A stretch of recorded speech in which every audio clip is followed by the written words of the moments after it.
Bonjour à tous, bienvenue dans ce Z-Extra Atlas des risques. Nous allons aujourd'hui débattre des opportunités que représente le défi climatique. Pour parler de ce sujet ô combien important, on reçoit Clarisse Ramakers, qui est directrice générale d'Agoria Wallonie. Bonjour. Bonjour. On reçoit Nabil Gijakli, qui est député CEO de Credendo, qui est l'assurance crédit qui permet justement de prendre des risques.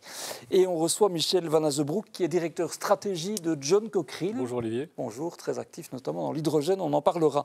J'avais envie de commencer en évoquant une phrase de Bertrand Piccard, que vous connaissez, l'explorateur et fondateur de la fondation Solar Impulse, qui soutient justement des initiatives qui permettent peut-être de tirer profit du défi climatique, en tout cas d'en faire une opportunité.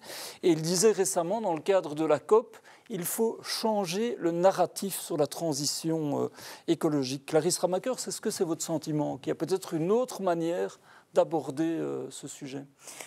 Ce que l'on voit, c'est que non seulement les entreprises ont déjà fait beaucoup d'efforts, puisque si on compare par rapport à 1990, il y a quand même eu une réduction énergétique de l'ordre de 25% en valeur absolue. Je parle pour le secteur industrie et technologie. Et surtout, ce que l'on voit, c'est que ce sont les entreprises qui sont en train d'amener des solutions pour pouvoir relever ce fameux défi climatique, que ce soit dans les process ou également dans les combustibles qui sont utilisés à l'heure actuelle. Et donc, de fait, changer le narratif, ça va permettre aussi d'apporter un peu plus d'optimisme. Et je crois qu'en tant que citoyen, on en a tous besoin. Ça permet aussi de changer le mindset qu'il peut y avoir par rapport aux entreprises et donc attirer les talents qui sont quand même un des enjeux clés par rapport à la croissance de ces industries qui vont pouvoir nous aider à relever ces défis climatiques. Nabil Gijakli, on parle évidemment d'un risque, mais aussi d'une opportunité, on l'a dit. Ça veut dire aussi que ça représente des investissements, ça représente des conditions pour que ces investissements soient profitables et réalisables. Est-ce que c'est du coup un enjeu, justement, ce changement de narratif ? Mais en fait, il ne faut pas se tromper de débat. C'est une question de société où on va passer d'un modèle qui est basé sur l'utilisation massive d'énergie fossile vers une économie qui est décarbonisée. Ça veut dire qu'on doit mettre énormément d'investissements sur la table, ça veut dire qu'il y a de la recherche et du développement, ça veut dire aussi qu'on va devoir se fournir une série de matières premières à d'autres endroits du monde. Donc c'est une remise en cause globale de notre manière de fonctionner. Cette remise en cause, elle doit se faire de manière transitoire, progressive. Et donc, ça veut dire aussi que pour les entreprises, on est amené à changer de modèle. Alors, on parle d'opportunités, certainement, parce que nous avons en Belgique, en Europe, des champions dans toute une série de domaines, on va en parler. Mais ça veut dire aussi que, par exemple, pour une entreprise publique comme la mienne, on doit se remettre en cause, on doit fournir de nouveaux services. Par exemple, chez Credendo, on a lancé une série d'incitants, on appelle ça le Credendo Green Package, une série d'incitants qui sont destinés à favoriser les opérations, les transactions internationales qui sont green, j'allais dire. Concrètement, je ne vais pas donner des dizaines d'exemples techniques, mais lorsqu'on donne une garantie financière, Credendo va jusqu'à 50%. Si c'est quelque chose qui est éligible au Credendo Green Package, on va jusqu'à 80%. Nous avons une enveloppe de financement direct qui a été doublée. Et donc, on a toute une série d'incitants qui sont destinés à accompagner, parce que c'est ça qu'il s'agit, accompagner les entreprises. Et comme disait Clarisse, c'est des entreprises que viendront aussi une bonne partie du chemin. Michel Van Azebroek, justement, John Cockerill, on va en parler, c'est évidemment une mutation importante et qui va même peut-être faire exploser l'entreprise dans le bon sens du terme. Mais quand on parle d'opportunité, vous, en fait, vous y voyez une opportunité évidemment industrielle, on en parlera certainement, mais aussi une opportunité de changer le monde, peut-être, ces comportements. Sans doute, parce que peut-être changer le narratif, c'est réussir à mobiliser après avoir sensibilisé. Et par rapport à ça, il me semble que, par exemple, si on montre aux gens qu'en roulant un peu moins vite en voiture, en covoiturant ou en mangeant un peu moins de viande, ils font du bien à la planète, mais ils font du bien aussi à leur santé, à leur porte-monnaie, il y a probablement des manières d'expliquer aux gens qu'on peut faire un certain nombre de transformations qui progressivement vont devenir radicales dans notre mode de vie, mais d'une manière qui ne soit pas moralisatrice ou culpabilisatrice. Et dans ce sens-là, qu'il me semble que parler d'un changement de narratif, c'est important. C'est une mobilisation générale en réalité, oui.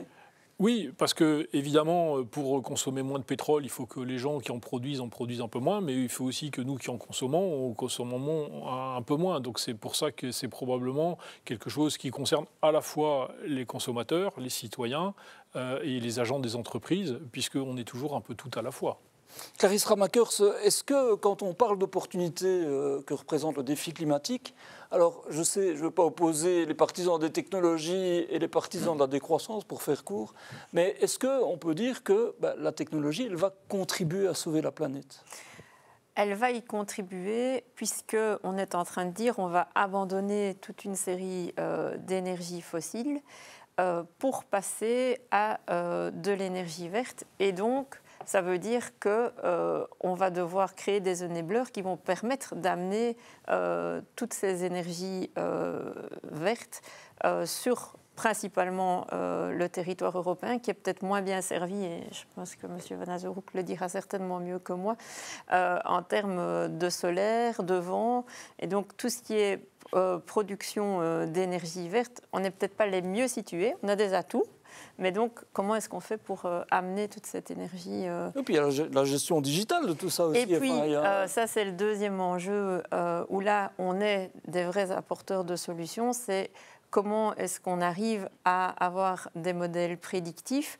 Moi, je compare souvent l'énergie à une ressource qui peut être de l'économie circulaire dans certains cas, puisqu'on est en train de voir émerger des communautés d'énergie. Ça veut dire des entreprises qui vont être dans une certaine autonomie énergétique entre elles, mais ça veut dire qu'il faut beaucoup de confiance, beaucoup de connaissance de l'utilisation de chaque industrie, à la fois en termes de production, en termes de consommation, et de pouvoir prédire au maximum de manière à avoir un modèle qui est viable pour l'ensemble des industries qui font partie de cette fameuse communauté d'énergie. Ça, c'est clairement une nouvelle technologie qu'on va mettre, qui est déjà qui existe déjà et qui va continuer à se déployer. Mais ça nécessite une bonne connaissance des données et des modèles prédictifs qui sont fiables pour l'ensemble des entreprises. En Belgique, et Jacqueline, est-ce qu'on peut dire que la Belgique, elle est bien située dans ce cadre-là? On peut parler de l'Europe, évidemment, de manière plus générale, mais est-ce qu'un pays comme la Belgique a une carte à jouer importante mais certainement, moi je suis convaincu que pour l'Europe et pour la Belgique, c'est une manière de se remettre au centre du jeu. On a loupé les GAFA. Qui sont présentes aux États-Unis, qui sont présentes en Chine, et en Europe, on a largement déserté ce champ d'action. En Europe, on a une volonté et on a des valeurs. Et cette volonté, c'est d'accompagner la transition énergétique. Cette valeur, c'est sur des bases démocratiques, et les conséquences et les compétences, on les a, avec notamment comme objectif une réindustrialisation de certaines choses. Et en Belgique et en Europe, on a des champions. Cockerill est autour de la table, on en parlera, mais on a des champions dans tout ce qui est éolien, on a des champions dans l'éolien onshore, offshore, on a toute une série d'entreprises qui sont extrêmement avancées dans le recyclage, l'économie circulaire, c'est très important de changer notre mode de consommation. On a des entreprises qui sont extrêmement fortes dans tout ce qui est gestion de l'eau. Donc c'est une manière finalement, et je crois vraiment à cette question d'opportunité, si on met les conditions qui les accompagnent, d'avoir... Ce qui est votre rôle. D'avoir l'occasion de se replacer sur la carte sur une série de choses qu'on avait désertées quelque part au nom de l'économie de service. Alors, Michel Van Azeroek, on parle de John Cockerill en effet. C'est effectivement, alors on parle surtout de la révolution de l'hydrogène, qui est une de ces énergies du futur, en tout cas une manière de gérer les énergies dans le futur. Pour vous, c'est un enjeu colossal en réalité, une mutation importante, donc une opportunité, mais aussi une prise de risque. Tout à fait. Alors, je pense qu'il faut déjà faire un peu le bilan de ce qu'on a. John Cockerill, c'est déjà probablement le premier employeur privé du bassin liégeois, également dépositaire de technologies qui, à la fois, remontent à 200 ans au savoir-faire métallurgique de la Belgique et de la Wallonie, mais sont aussi des technologies qui concourent à décarboner. On a tout ce qu'il faut pour faire des économies d'énergie à l'industrie, pour stocker les énergies vertes, que ce soit la chaleur ou l'électricité, ou pour aller, on va en parler, vers l'hydrogène bas carbone. Donc ce que ça démontre, c'est le fait qu'on peut, en Belgique, à la fois localiser des emplois haute valeur ajoutée, mais aussi des emplois de col bleu dans toute une gamme de technologies qui vont permettre de localiser la valeur ajoutée industrielle et l'emploi, tout en fournissant aux industriels des solutions de décarbonation. Dans ce sens-là, moi, il me semble qu'on est porteur par nature, étant dans l'industrie, d'un message positif qui est qu'on peut travailler à la fois à la réindustrialisation de l'Europe et à la transition énergétique, et même faire de ces nouvelles technologies de la transition énergétique des opportunités, comme vous le dites, pour localiser des nouvelles industries. Et en même temps, vous êtes au carrefour de la révolution, j'allais dire, parce qu'il faut investir massivement, construire des fabriques et en même temps miser sur un marché qui va se développer, je me trompe? Tout à fait. Je pense que c'est bien la caractéristique où on en est aujourd'hui, et notamment dans l'hydrogène, on va en parler. On est précisément au moment où on finit de développer la technologie, elle est mature, on a encore des petites choses à mettre au point, et en même temps, il faut investir, non pas des dizaines, mais des centaines de millions d'euros pour passer à l'échelle. Donc c'est exactement là que se trouve John Cockerill, et c'est ça qui fonde nos projets, notamment dans l'hydrogène vert. Alors Clarisse Ramakers, vous êtes à la tête d'une fédération qui doit évidemment chercher à accompagner ces changements. Est-ce que vous vous dites qu'il y a des solutions qui devraient être impérativement mise en œuvre? Est-ce que vous dites que le cadre est suffisant pour accomplir ces mutations fondamentales? D'abord, je pense qu'il y a déjà un cadre qui existe au niveau de la Wallonie, c'est les anciens accords de branche qui deviennent les fameuses conventions carbone, où là, tout le secteur s'engage à utiliser les technologies existantes pour rationaliser la consommation énergétique. Et par rapport à ça, du bilan qu'on tire, on voit que ces investissements faits par les industries sont rentables. Donc on ne demande pas de soutien particulier au niveau de l'État par rapport à ça. Arrive un deuxième volet, on en parle depuis le début de l'émission, qui est on va faire un virage. Et donc on doit prendre des risques dans les technologies que l'on va utiliser. On parle de l'hydrogène, j'ai parlé tout à l'heure des communautés d'énergie. Ce sont des technologies par rapport auxquelles on ne sait pas encore évaluer exactement pour chaque industrie quelle va être la rentabilité, le temps qu'il va y avoir pour amortir les investissements. Et donc là, on demande qu'il y ait un vrai soutien de l'État en termes soit de prêts, soit de prise de participation dans certaines initiatives. Et là, l'État doit vraiment jouer le rôle de support. Troisième volet, que je détaillerai en 2 points. Il y a d'une part tout ce qui est infrastructure. On ne va pas capter du carbone et l'injecter dans la mer du Nord en le faisant traverser par les autoroutes dans des camions. Donc il faut que l'État développe les infrastructures nécessaires pour pouvoir supporter les flux, qu'ils soient d'hydrogène, qu'ils soient de carbone. Et donc deuxième point lié à ça, on a parlé des cols bleus tout à l'heure, il y a des emplois à créer dans toute cet investissement étatique que l'on va devoir faire, sinon on n'arrivera pas à amener la technologie dans l'ensemble des industries. Donc pour moi, ces 3 volets-là sont indispensables et ne peuvent pas être isolés l'un de l'autre. C'est vraiment un tout. Et c'est le seul, pour nous, moyen d'atteindre cet objectif de réduction des émissions carbone et de neutralité carbone à l'horizon 2050.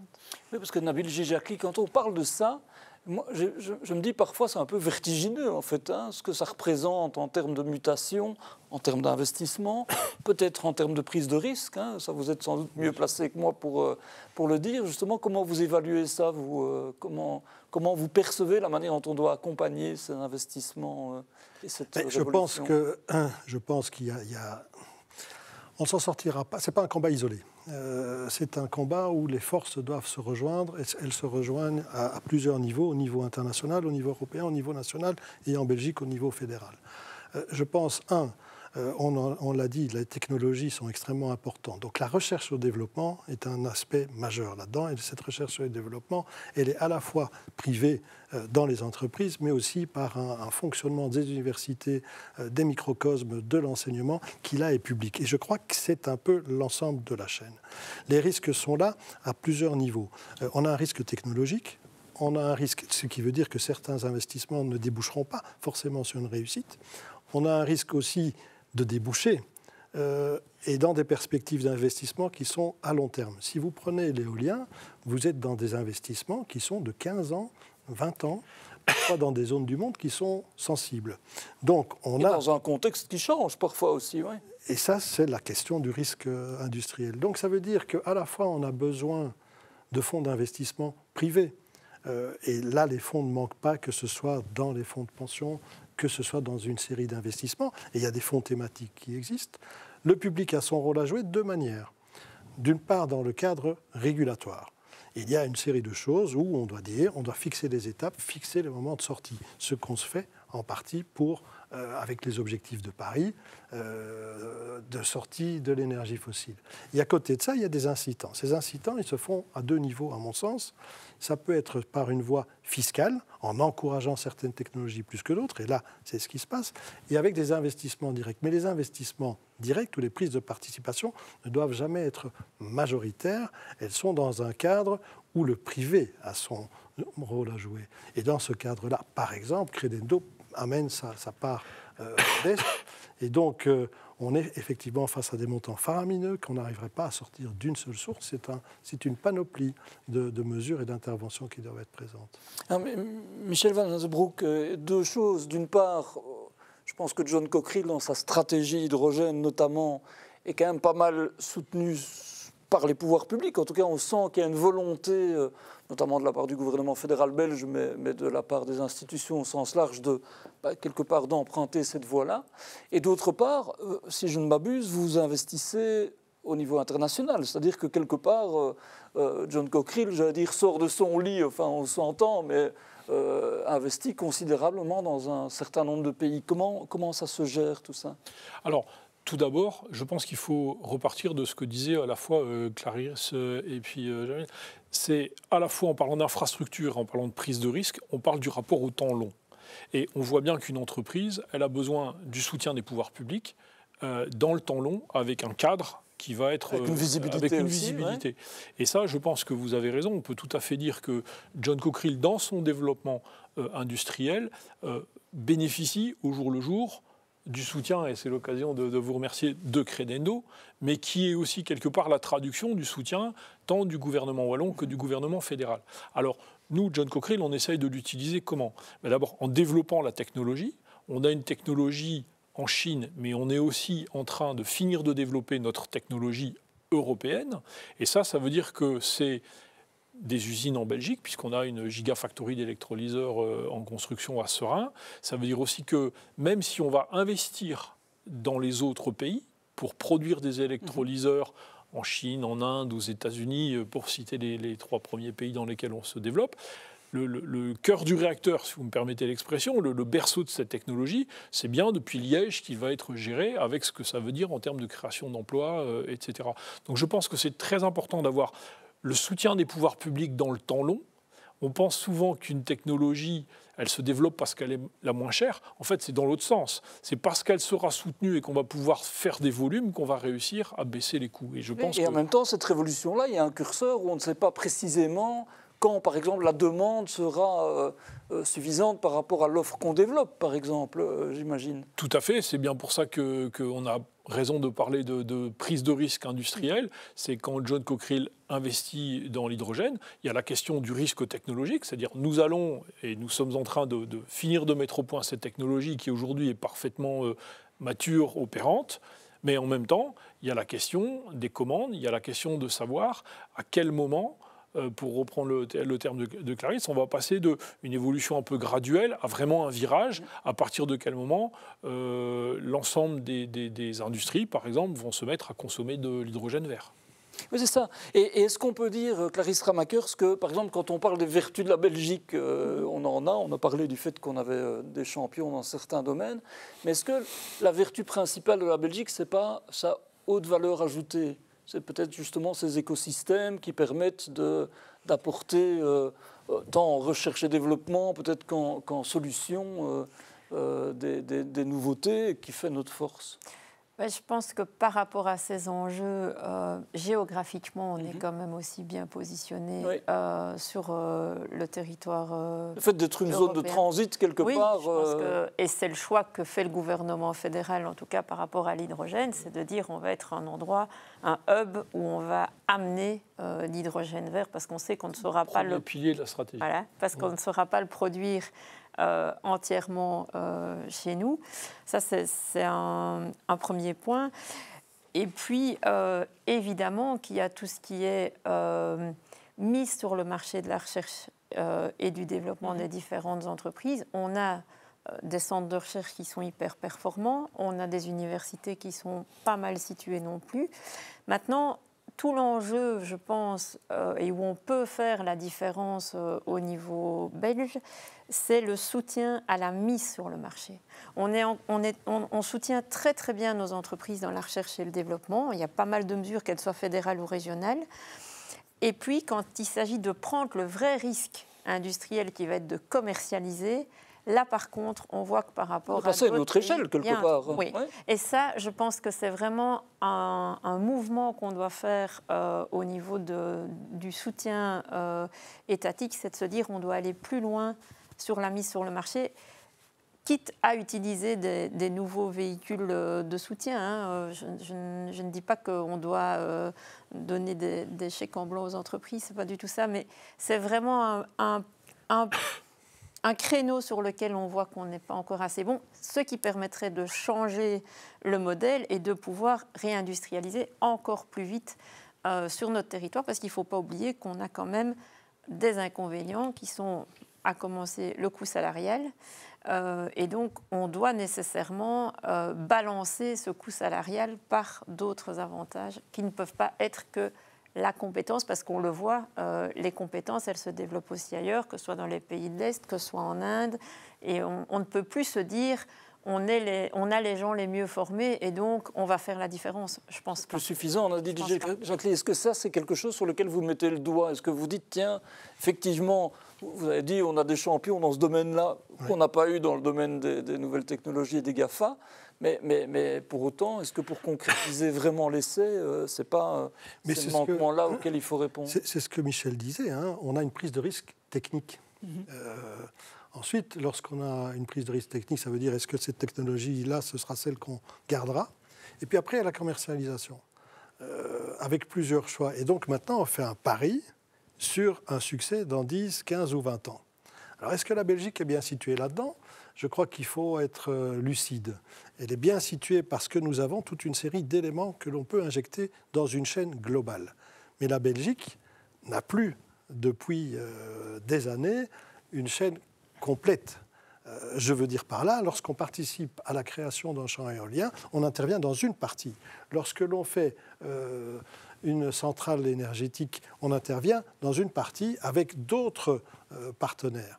Et là-dedans, nous avons un atout extraordinaire, c'est effectivement les formations, la qualité des personnes qu'on a, qui se traduisent par des technologies de pointe dans une série d'éléments. Et là où les pouvoirs publics peuvent donner un coup de pouce supplémentaire, c'est en mettant ensemble ces différents acteurs et en créant des solutions de financement, de recherche, d'infrastructure et d'investissement pour que tout cela fonctionne.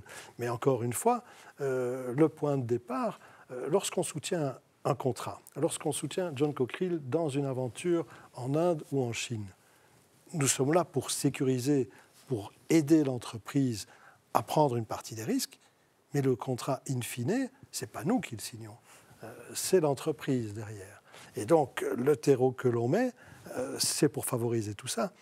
Mais in fine, à la fin, c'est l'entreprise qui signe le contrat. Justement, Michel Van Azebroek, ça veut dire comment on gère ça. À la limite, bon, on pourrait parler, on ne va pas en parler ici, mais des réformes peut-être de fonds qui seraient nécessaires, notamment pour soutenir la compétitivité au sens large. On pourrait parler de l'indexation des salaires, c'est sans doute pas l'endroit et c'est un autre débat. Mais ça veut quand même dire qu'une entreprise, dans le cadre dans lequel elle est, à un moment, elle doit assumer sa prise de risque, finalement, par rapport à l'opportunité qui est là. Tout à fait. Déjà, je pense qu'il faut forcément avoir déjà une stratégie adaptée. Je pense que, on l'a dit tout à l'heure, la Belgique, elle a développé une stratégie hydrogène qui dépend de sa géographie. On est un pays peu étendu et assez dense, donc on ne va pas produire énormément d'énergie éolienne et d'énergie photovoltaïque, donc on ne produira pas énormément d'hydrogène vert en Belgique. Ça veut dire que nécessairement la stratégie de John Cockerill dans ce cadre, c'est de développer en Belgique une technologie, mais d'aller fabriquer ailleurs, près des marchés, des électrolyseurs qui vont ensuite être vendus dans les différents pays. Donc nous, notre prise de risque, c'est le développement de la technologie, mais aussi le passage à l'échelle, le fait de passer du laboratoire ou du banc de test à faire des usines, et faire des usines un peu partout.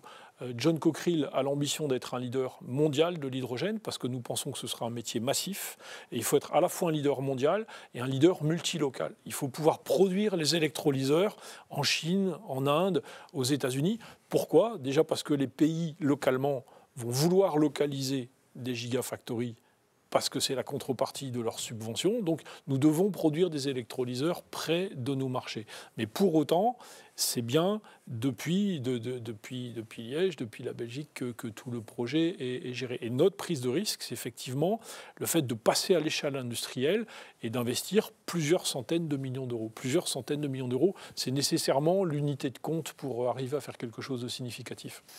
Merci à tous pour ce débat passionnant qui aura sans doute été inspirant pour les entreprises et pour le public qui nous regarde. Cette transition climatique peut définitivement aussi être une opportunité. Merci Clarisse Ramakers, directrice générale d'Agoria Wallonie. Merci Nabil Jijacli, député CEO de Credendo. Et merci Michel Van Azebroek, directeur stratégie de John Cockerill. On se retrouve la semaine prochaine pour un autre débat consacré à l'Atlas des risques. On parlera cette fois du nouvel ordre économique mondial qui est aussi un bel enjeu. On vous retrouvera Nabil Jijacli. Vous serez en compagnie de Bruno Coleman qui est professeur d'université et académicien notamment. Merci à tous et à la semaine prochaine.